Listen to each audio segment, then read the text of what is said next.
I'm Nick Butler, and I have the pleasure of being your county library historian. And today I'm going to be talking about indigo in the fabric of South Carolina. And indigo is a topic that maybe you've heard about and maybe you haven't. Maybe you know quite a bit about it, maybe you've heard mention of it, but really don't know the story. So if you like today's program and you want to share it with other people, there are a couple of ways you can do that. For one, we're filming this program today, and also I will do a podcast version of this program in maybe about 2 weeks, and I'll put it on my weekly podcast, the Charleston Time Machine, which you can get to through the Charleston County Public Library website. So there will be a text version of this, there will be an audio version of this in the future. But for today, here's my goal. For you here in the audience and people who are accessing this program remotely, my goal today is really to help you gain a better understanding of the broad historical context of indigo cultivation in South Carolina. So this is my way of saying I'm going to try to avoid going down a whole bunch of rabbit holes, because every slide I'm about to show you, we could spend an hour talking about each one of these slides. But in the interest of time, we're going to try to move things along. So there are lots of stories, there are lots of facts, there are lots of individuals that we could concentrate on, but in the interest of time, my goal today is really to give you a broad overview of the whole topic so that you have an understanding of the rise and the fall and the resurgence of indigo in the Lowcountry. Okay, so first of all, let's start off with a real basic question. What is indigo? And here I've got a photograph of it was actually a native species. We'll talk about that in just a moment. Indigo is a deciduous annual kind of shrub. It's not a tree. It is a shrubby kind of plant that produces seeds. It's in the family of vegetables like peas. It is a pod-producing kind of plant.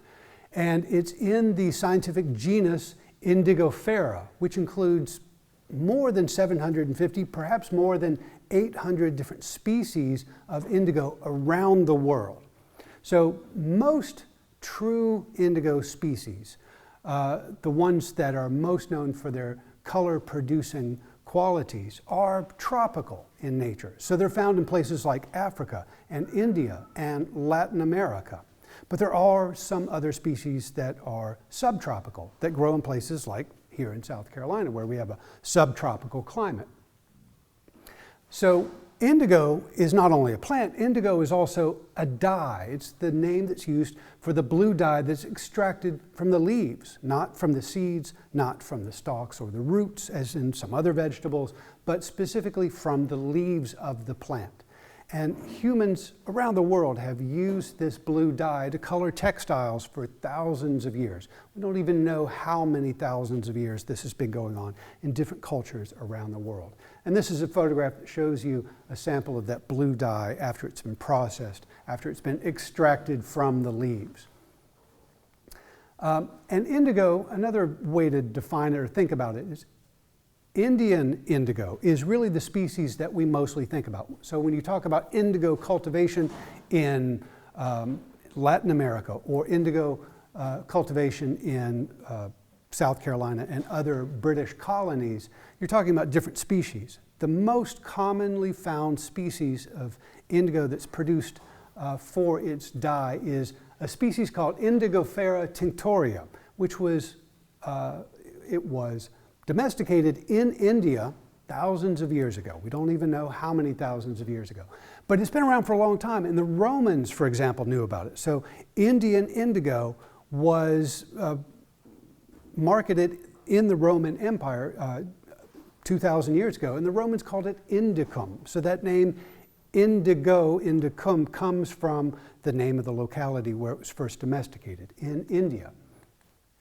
Early trade routes like the Silk Road, people like Marco Polo, were responsible for bringing indigo from India to Europe in the Middle Ages, the 1400s and then into the 1500s.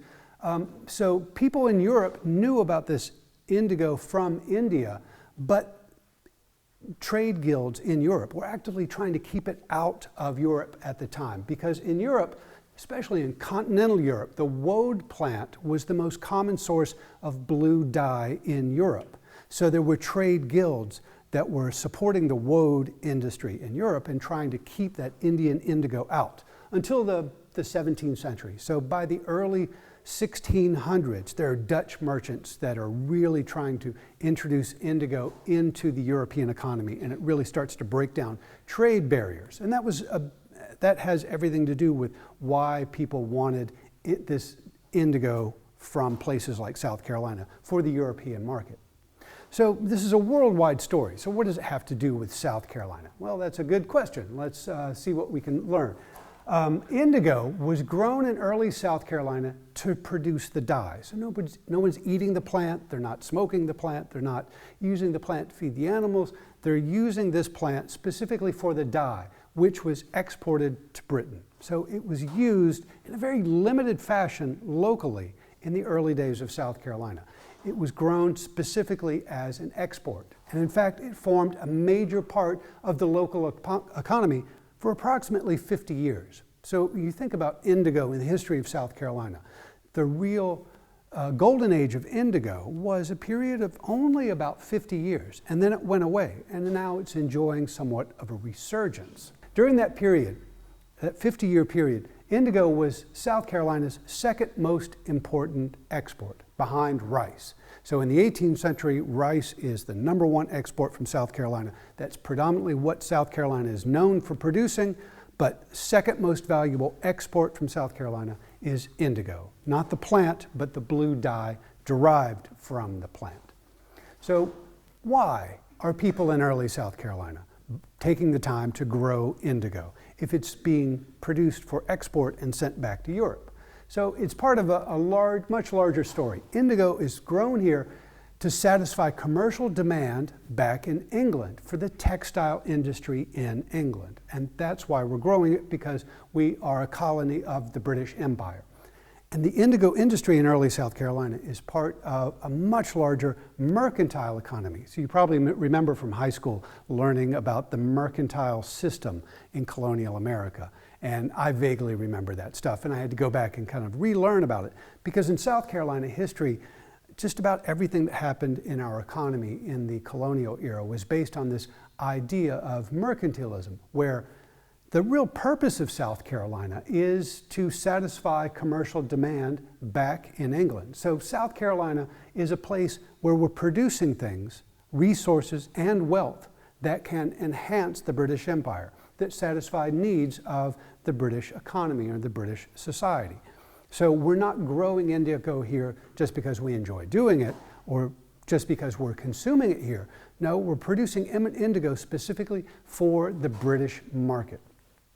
And the cultivation of indigo is a big part of that mercantile system. So indigo is desired in England, but they can't grow indigo. The climate is too cold in England. So they need the colonies, specifically the southern colonies, where the soil and the climate is favorable for growing indigo. So we're in a subtropical climate here, and we can grow indigo during part of the year.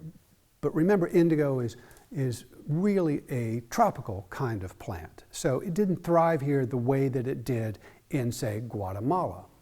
And I'll come back to Guatemala in just a moment. But besides South Carolina, thinking about the soil and the climate, besides South Carolina, Georgia and Florida, those colonies also produced indigo after South Carolina had established the indigo industry and really opened up the trade pipeline between the colonies and England. So once that market was already established, then Georgia and Florida colonies also joined in this indigo producing industry. I've been talking about indigo in general, but now specifically which species in South Carolina. If you were going to try to grow indigo yourself today, or if you're an archaeologist and you're going out in the field looking for seeds that somebody left behind 300 years ago, what species are you looking for?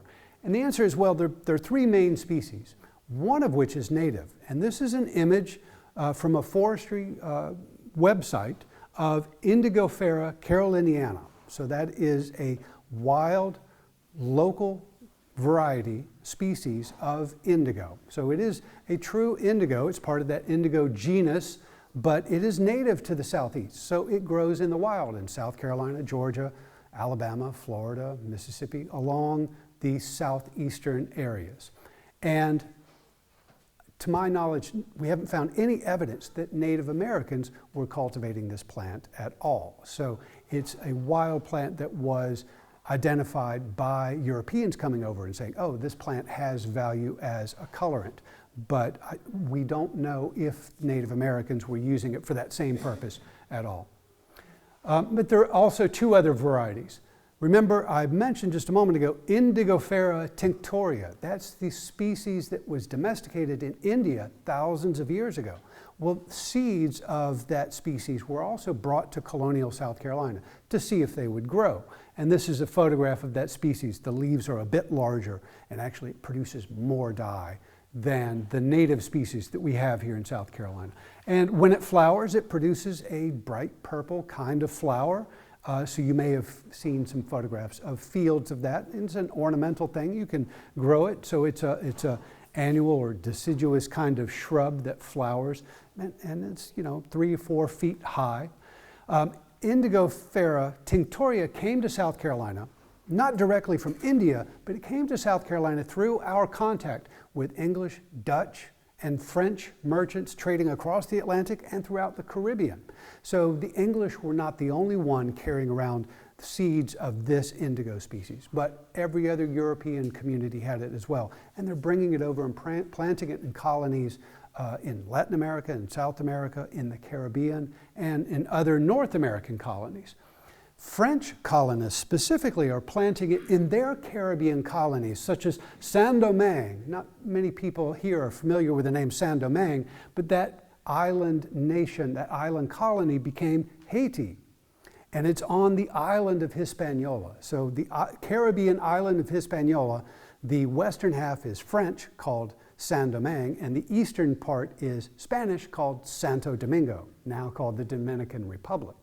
So both nations on the island of Hispaniola are growing this variety of indigo in the 1600s and early 1700s. And through trade networks with the Dutch and the French and the Spanish, it eventually came here as well. In 18th century South Carolina, this Indian species, tinctoria, was known as French or Hispaniola indigo. So if you're looking at early descriptions, early colonial descriptions of what's going on in Carolina, they talk about planting and trying the French indigo. They're really talking about this Indian species. So it's not native here, but it was grown here. Another species is called Indigofera suffruticosa. And this is a photograph of it flowering, so a different color flower. The leaves are pretty much the same kind of arrangement, but slightly different look and texture of the leaves. Very handsome flower if you wanted to plant it in your garden at home. This is something that's actually native to Guatemala. And the Mayan people of Guatemala and Latin America were actually using this plant to produce blue dye, which Spanish explorers observed in the 1500s. And Spanish explorers said, well, this is great. They've got their own kind of indigo here. We're going to learn how to process that. And by the 1550s, Spanish colonists in Latin America are exporting this species back to Europe. So now the European indigo trade has another species for competition. So it's a very hardy, robust, dye-producing plant. And this species from Latin America came to South Carolina, not directly from Guatemala, but it came to South Carolina through trading with Spanish and Dutch merchants in the Caribbean. So Dutch merchants are kind of trading with all the different nations in the Caribbean, including South Carolina traders. So people were planting this Latin American species of indigo in colonial South Carolina as well. So there are basically 3 species that are available for people. And in colonial South Carolina, we called this Latin American variety the Guatemala or Bahama indigo, because there were English planters in the Bahamas who were trying to grow it before South Carolinians were trying to grow it. So if you reading colonial South Carolina descriptions of indigo production and you come across that word Bahama indigo, they're talking about that Latin American species Indigofera suffruticosa. That's the modern scientific name for it. Okay, And one last thing that the PowerPoint is reminding me to say, this is the species that dominated indigo production in early South Carolina. So when we're talking about thousands of pounds of indigo being produced in colonial South Carolina and exported to Britain, almost all of that ends up being this Guatemalan variety, not the native variety and not the traditional Indian variety. Okay, so when did this indigo cultivation begin in South Carolina? So if you know anything about indigo, you've probably heard about Eliza Lucas Pinckney and her experiments with indigo. But indigo actually got started in South Carolina long before Eliza came along. So indigo actually began in 1670 when the first English colonists came here. So think about this. The English colonists are preparing to come to this colony to establish a new bountiful place for gathering resources and wealth to be shared with Britain.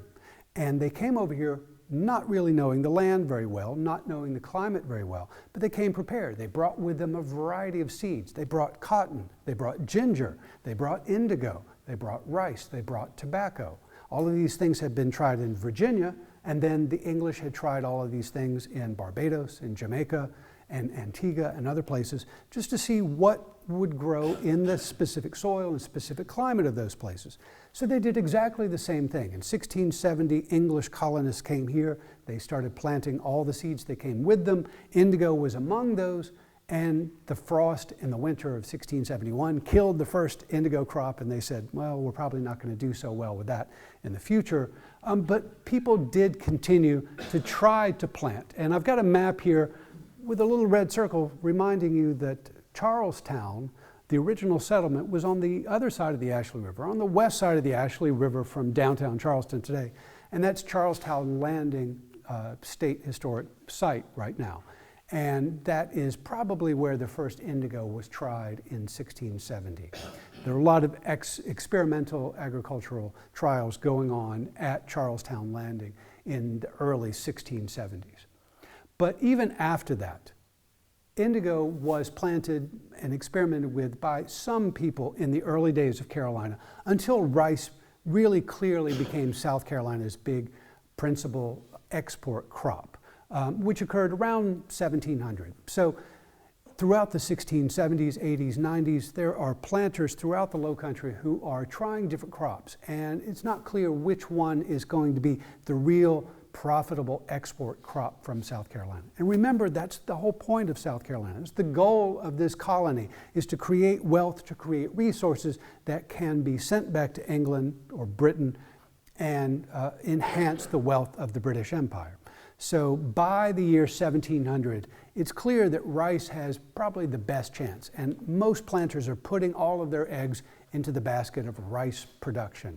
And in the early 1700s, South Carolina becomes known as a rice-producing colony. But that's not the only thing that's being grown here. People are still experimenting with a few other things. So there are a few people, and I want to mention one name for whom a gentleman I have no image of, so I put up a kind of an anonymous silhouette here. Has anybody heard of Alligator Stevens? It's a name that I haven't heard much about. But there's a story in the South Carolina Gazette, our first local newspaper, South Carolina Gazette, on the 1st of April, 1745. There's a story about this man, Robert Stevens, who people remembered as Alligator Stevens. I would love to know the reason behind that nickname.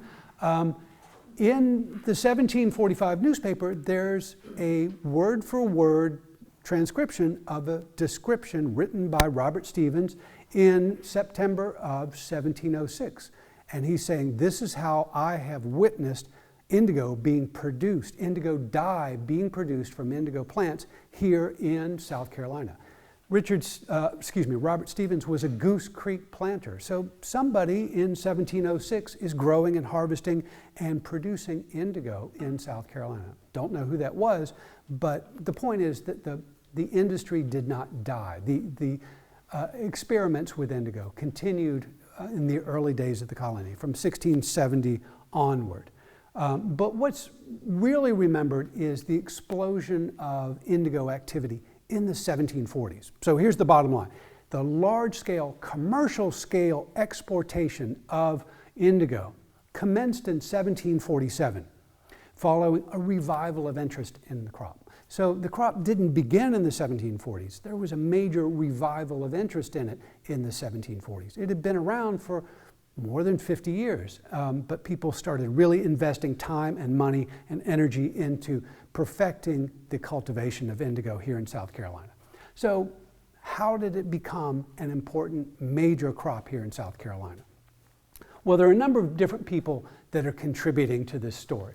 Indigo production on a commercial scale. You know, people might have been growing it all along for small production at home for home use, but on a commercial scale, it began during a time of great economic difficulty in South Carolina, when actually we're at war with both France and Spain. You might remember this funny war called the War of Jenkins' Ear with Spain that started in 1739, and then France got involved in 1744 and it became known as King George's War. So between 1739 and 1748, the entire British Empire is at war with the entire Spanish Empire and the entire French Empire, in the colonies, back in Europe, all the way around the globe. This is really a global kind of war. And there's a lot of this warfare going on in the Caribbean.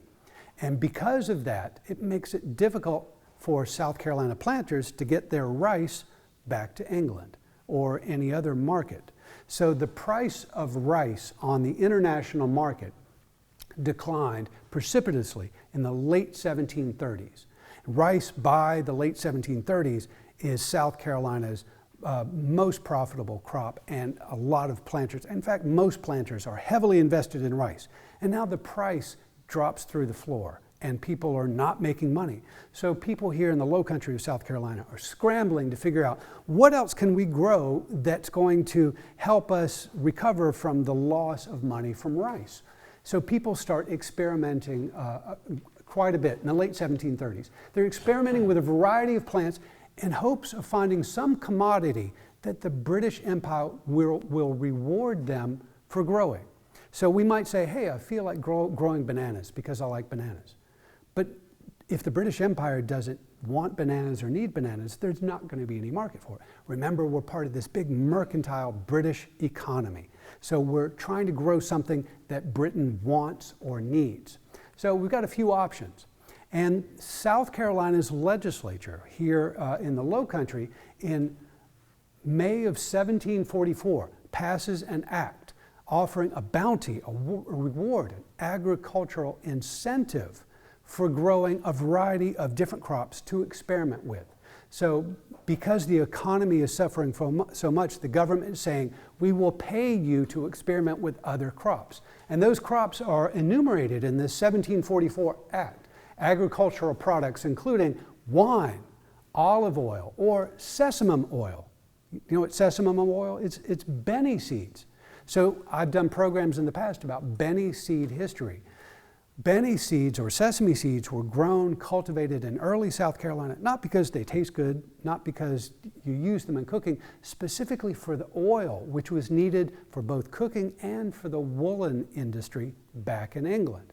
So there's an incentive for growing sesamum, olives, flax, hemp, wheat, barley, cotton, indigo, and ginger. These are all things that all of the colonies are trying. And for example, indigo and ginger and tobacco and cotton were all being grown in Barbados and Jamaica and Antigua in the early days of those colonies. But once they perfected sugar production in the Caribbean, those English colonies gave up all the other things and stuck with sugar. South Carolina put all of its eggs into the basket of rice production, but now we've got to try to branch out. So all over the Lowcountry, there are planters experimenting with all of these different crops. And if you look in the newspapers of the late 1730s, early 1740s, the Charleston newspapers are filled with discussions of, well, maybe this one will be more profitable. Well, if you crunch the numbers, maybe this other one's going to have more of a result back in England. So in terms of indigo history, everybody remembers now Eliza Lucas, who as an 18-year-old girl is experimenting with indigo at her father's plantation on Wappoo Creek, west of the Ashley River. And in 1744, she married Charles Pinckney.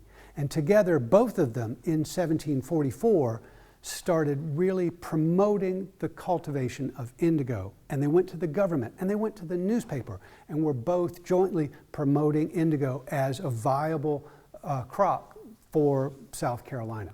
So Eliza Lucas Pinckney gets all the credit and all of the attention, when in fact she's part of a larger community of people, such as a Frenchman who's actually a prisoner of war in Charleston during the early 1740s, named James or Jacques de la Chapelle, a neighbor of Eliza Pinckney, who was actually a French Huguenot descendant, Andrew Devoe, Charles Hill, Thomas Mellichamp.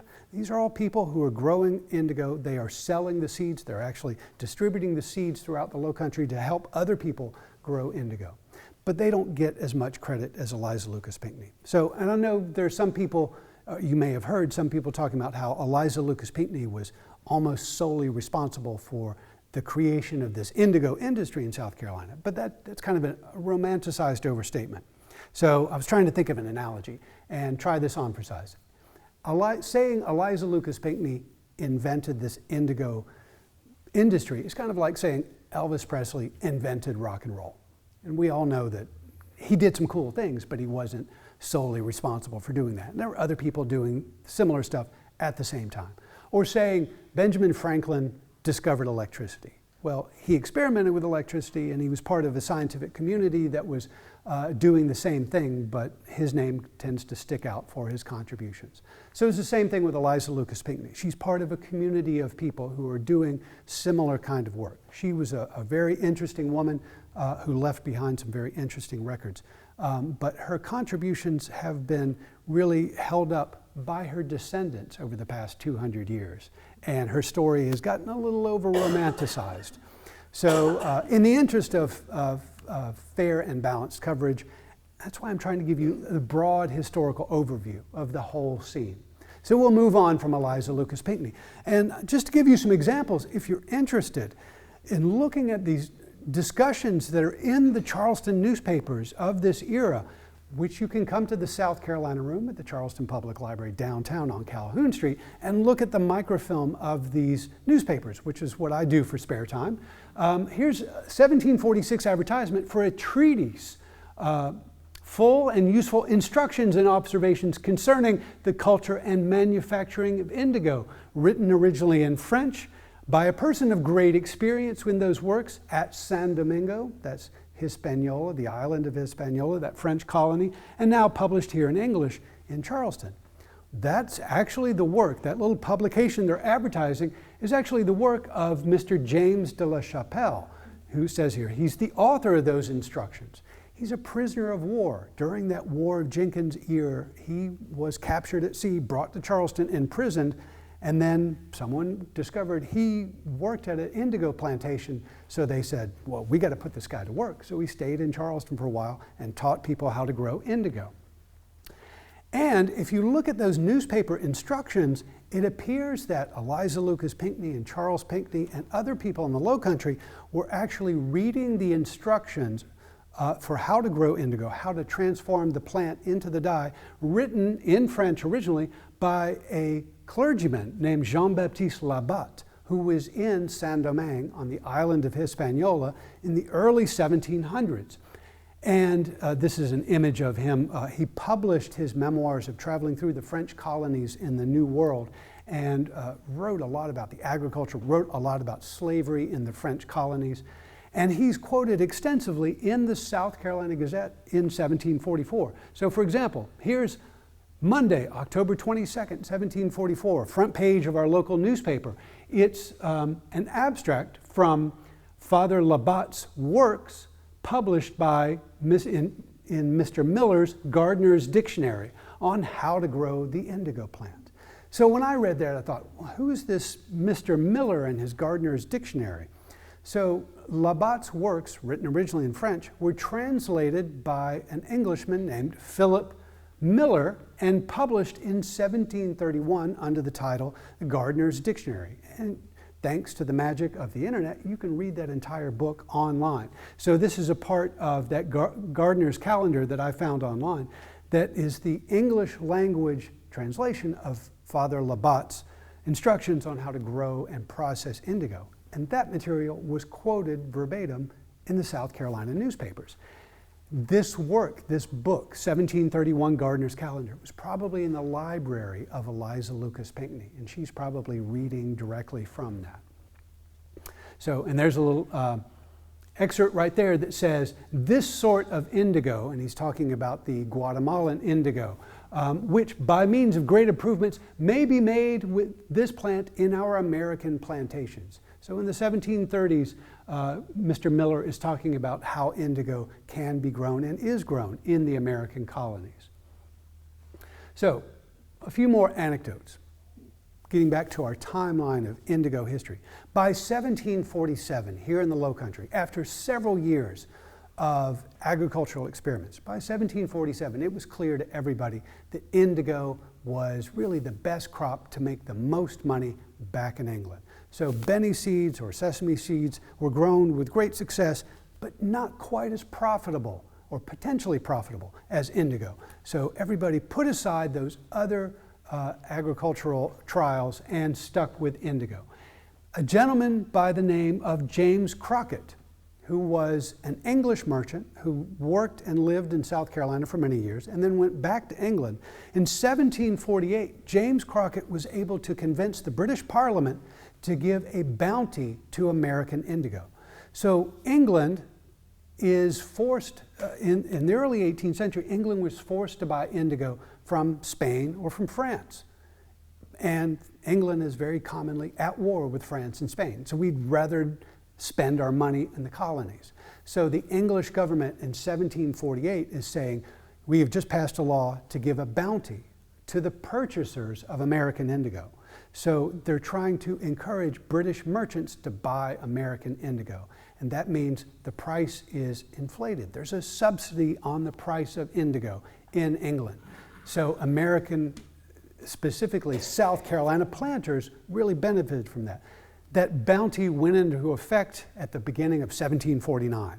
So if you're in South Carolina producing indigo at the beginning of 1749, there's an agricultural subsidy in England for that. You're going to find a market, and that really convinced South Carolina planters to give up messing with cotton, to give up messing with ginger or olives or oranges or even silk, but really to focus on indigo. So over the next few years, indigo really took off. And I'll get back to the quantities of indigo in just a second. But I want to mention geography just a little bit. Where in South Carolina? Did they have indigo plantations in places like where we are today? Well, not exactly. So here's a picture of the Lowcountry of South Carolina. In Charleston, the main port where all of this indigo is being exported, right here in the center of the screen, indigo is grown on hundreds of plantations in the 1740s, 50s, 60s, 70s onward. Hundreds of plantations across the Lowcountry, mostly along the coastal plain, because South Carolina was really a coastal phenomenon for the first half of the 18th century.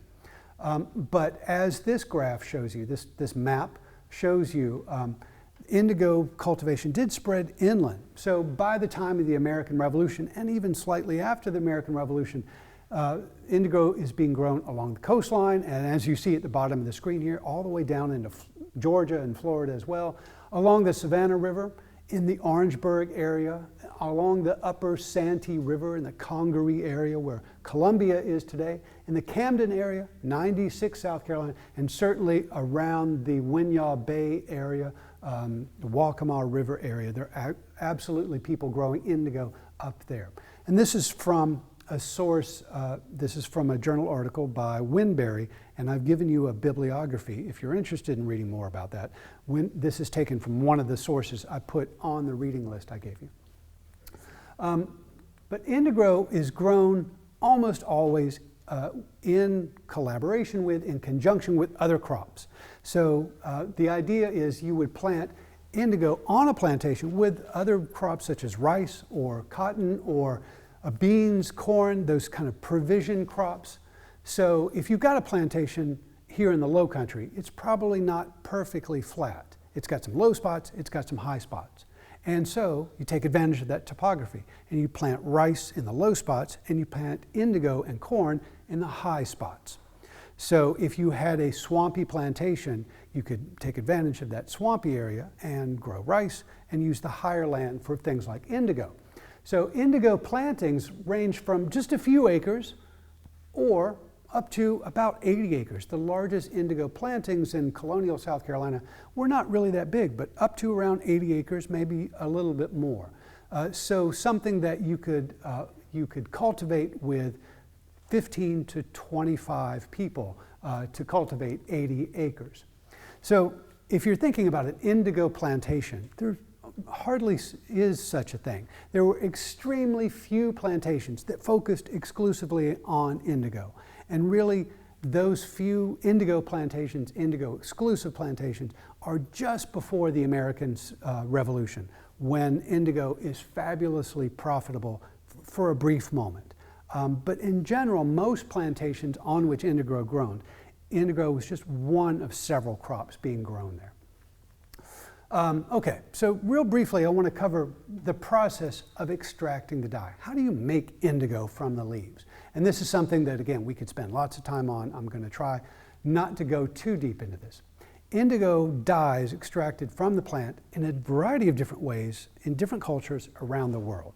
The way that's done here in South Carolina, we followed practices we learned from the French and the Spanish.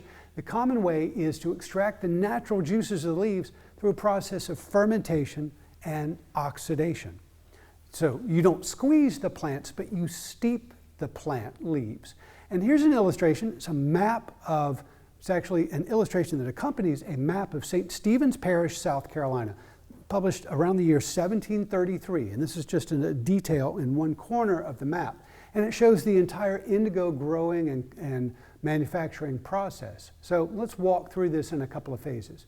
There are people in the field that are cutting the plants, and they're cutting the branches off the plant, and they're not pulling the entire plant up. They're cutting the branches off the plant, bringing it to a vat where it is steeped in water for a number of hours. And the juices, the natural juices that contain the chemical element that is the dye, they are steeped or fermented out of the plants. And after a number of hours, that water is then drained off to a lower second vat where it is agitated. And that agitation oxidizes the chemical juices, which start to turn the bluish purple color. And then they add lime water, and that's what this big trough is doing, adding lime mixed with water to this vat to help the grains to solidify, to coagulate, to sink down to the bottom. So as the chemical element turns color, it gets heavier and it combines with grains or molecules of the same material, and it sinks to the bottom. And then you drain the water off of that vat, and you're left with a blue mud at the bottom. And you scoop that blue mud out, put it into bags to dry, and right before it gets really dry, you put it into forms, and then when it's totally dry, you take it out. And actually, there's a really good description of this published in the world's first magazine called the Gentleman's Magazine. In May and June of 1755, there's an essay written by a South Carolinian on how to grow indigo, how to cultivate it, and how to manufacture it. And that article actually includes an illustration of the different vats. You've got the steeper vat and the beater vat, and here's the vat that's putting the lime water in, and explains the whole process. So we know in great detail how it was done in early South Carolina. And of all the hundreds of plantations that cultivated indigo in the Lowcountry, there are very, very few surviving vats. And there are brick vats that survive from Otranto Plantation that we were talking about before the program started. So these are brick indigo vats. There are two vats, a steeper vat for the fermentation and a beater vat for the oxidation, that were built sometime in the late colonial period, probably in the 1770s. But they were moved in 1979, put on the National Register in 1989, and now they're in Monck's Corner. So these are National Register photographs from 1989 of the removed vats that are now in Monck's Corner, and you can see there's a larger, higher fermentation or steeper vat and a lower vat there for the agitation. And there are waterways to drain off the water. And the inside of these vats, notice they were plastered to make them watertight. And there's the little door for draining off the materials. But today they're on Bushy Park Road in Moncks Corner. See them? No, they're hidden. They're over here in the woods. So they get moved next to a chemical plant. So there's a chemical plant. So if you go down Bushy Park Road, look over to the side, and there they are. There's a parking lot there. You can stop and go over there and look at them. So that's part of the legacy. And if we go back to that image of St. Stephen's Parish, after the indigo has been extracted, then it's dried in molds, and then it's taken out and cut up into pieces and placed on racks to dry, and then the dried pieces are put in barrels to be exported back to Europe. And actually there's another map that you can download from the Library of Congress, published in 1780. It's a map of Georgia and South Carolina. But if you look at the bottom corner here, there's a great illustration there of how indigo is being prepared. So here we see a couple of things going on. First of all, in the background, there are gentlemen that are pulling these levers. They activate buckets with no bottoms. So it's a bottomless bucket that's used to agitate or oxidize that material in the beater vat. And here in the foreground, there's a gentleman who's taking the indigo, dried indigo from the molds, and chopping it into smaller pieces, as you can see here. And those small pieces, usually about 2 inches square, are put into barrels, and barrels are sealed and sent back to England. So it was sent back in little dried cakes, which dyers in the textile industry reactivated. They put them in water to dye fabrics, that brilliant blue color that we know as indigo. So again, who did the labor for this? This was done almost entirely by enslaved men, women, and children in colonial South Carolina. People of African descent. People who were born in Africa, or people who were born here but of African descent. And that's why indigo is such an important part of what we now call the Gullah Geechee Cultural Heritage Corridor, because it's part of that legacy. I wanted to show you this image. This is a 1774 image of Charlestown, painted 1774. This is the port of Charleston that's now at a museum in North Carolina. I wanted to use that as a backdrop to talking about the decline of indigo in South Carolina. So what happened to that indigo that we grew here? Did we eat it? Did we smoke it? Did we consume it here? No, it's all of it is exported back to Europe. It really had almost no value here, except as something you could sell to somebody back in Britain.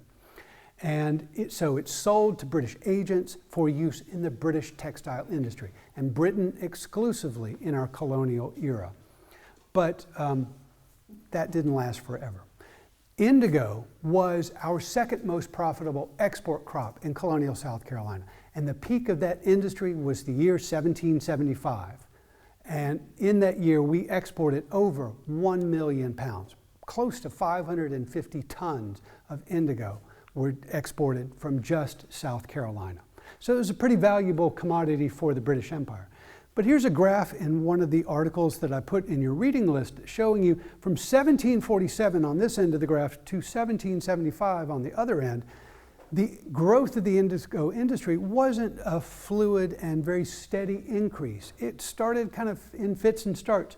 Indigo was profitable in that period of war in the 1740s, but as soon as the war was over, the profitability and the amount that we exported went back to almost zero because people returned to rice. But then just a few years later, we're back at war with France and Spain again, and indigo production increases as the price of rice goes down again, and continuing until 1775. And then in 1775, all of this started coming tumbling down. Indigo cultivation on a big commercial scale stopped. So it all begins with the American Revolution, which commenced in 1775.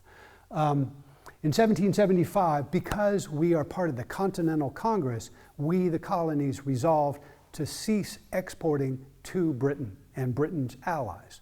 So Britain was our main market for rice and indigo, and we decided, because we're at war with them, to stop giving them any of those products. So that's a real economic hit for South Carolina. We ceased selling to Britain, and that bounty that the British government had offered for American indigo, that expired in 1777.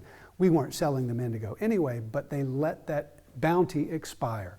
So that British bounty really helped support the indigo industry. When the bounty disappeared, the industry really started to decline rapidly. So South Carolina, during the American Revolution, we tried to sell indigo to the northern colonies and to our new allies, France and Spain. But France and Spain already had a great supply of French and Spanish indigo. They didn't need South Carolina indigo. And then, that war really disrupted our infrastructure. All those indigo vats were damaged or destroyed. The enslaved labor that was creating indigo, a lot of that enslaved labor disappeared, or that knowledge of how to grow and to transform indigo into a dye, a lot of that knowledge disappeared also during the war. And then after the Revolution, some South Carolina's planters went right back to planting indigo. So the commercial production did recover, but the bounty is no longer available, and South Carolina indigo has to compete now for the first time on an international market with Dutch, Spanish, French merchants on an international scale. And South Carolina, the product and the quantity of it are not really good enough to really compete on the international market. So South Carolina planters, after the American Revolution, are looking for another crop or other crops that would be profitable for export on the international market. And what came along was cotton, because cotton had been grown in South Carolina since day one here, but it wasn't profitable because it took so much effort to pick the little seeds out of the cotton bolls. But the cotton gin was an invention that had been around for a long time, but it was really perfected in the early 1790s. So thanks to this machine, in the early 1790s, cotton really became profitable as an export crop. And that began the first cotton boom in America, starting in the early 1790s and continuing up to the beginning of the War of 1812. Cotton production in South Carolina and other states really took off. So those South Carolinians who may have been going on with indigo after the American Revolution really threw that away and jumped into cotton production in the 1790s. So the bottom line is indigo exports on a commercial scale ceased in the 1790s from South Carolina. So yes, maybe there were a few people growing a little bit of indigo, but commercial export of indigo from South Carolina really ground to a halt in the late 1790s. Okay. Finally, what's the legacy of this? Why are we still talking about indigo in South Carolina? Why is indigo celebrated in South Carolina?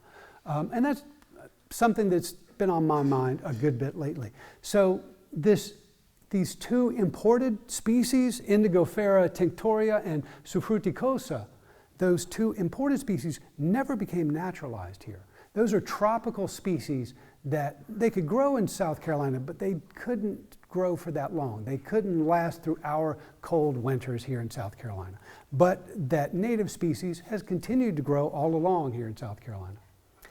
In the mid-19th century, there are synthetic ways using coal and petroleum products to create synthetic dyes. So the organic dyes like indigo from the indigo plant are really put on the shelf for a while.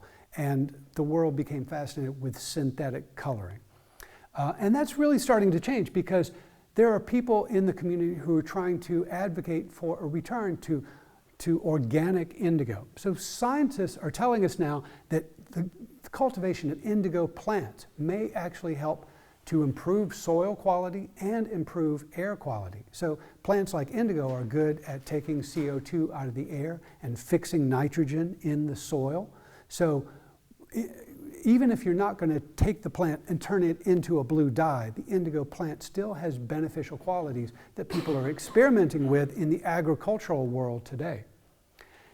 And also here specifically in the Lowcountry, think about this. South Carolinians in the 18th century grew indigo purely for profit. They grew indigo here because there was a desire, a need for it, a market for it back in England, which was really the home of South Carolina's economy. And that's contrasted with the legacy of indigo, the way we think about indigo today. Most efforts in South Carolina and throughout the Lowcountry area, most efforts to cultivate indigo are related to things like education, which is what we're doing today, and things like exploration of cultural heritage. So indigo is part of that Gullah Geechee heritage. So does our indigo cultivation have connections, roots, perhaps, in West Africa? What is the West African contribution to this story? That's something that hasn't really been talked about very much, but that's part of the dialogue that's going on about indigo today. Expressions of artistic vision are another big reason that people are talking about indigo today. Artists, textile artists specifically, are having a great time talking about indigo, and it's my favorite color, as you can see here, with my indigo tie, but people are dyeing clothing, they're tie-dyeing clothing, they're trying to merge different kinds of historical traditions with this agricultural story that we're telling through history in South Carolina. So indigo is really the hub of lots of different conversations about South Carolina history. And the last statement I have to say is indigo is very much part of the fabric of South Carolina history. And that's why we're here talking about it today. And I hope you enjoyed this presentation. Thank you so much for coming out, everybody. Thank you. Okay, so one last thing before I mention questions. As I said earlier, I am going to make a podcast version of this. So you'll be able to read it online, you'll be able to listen to it online if you want to share it with friends, and I'm going to include footnotes with references and links to some of those sources, historical sources that I mentioned. So you can look for that on the Charleston Time Machine podcast on the Charleston County Public Library website in about 2 weeks. I think I'll be doing that. And if you're not familiar with the Charleston Time Machine, you can go to the CCPL website, ccpl.org, and sign up for the weekly newsletter, which will send you a weekly link to the latest podcast.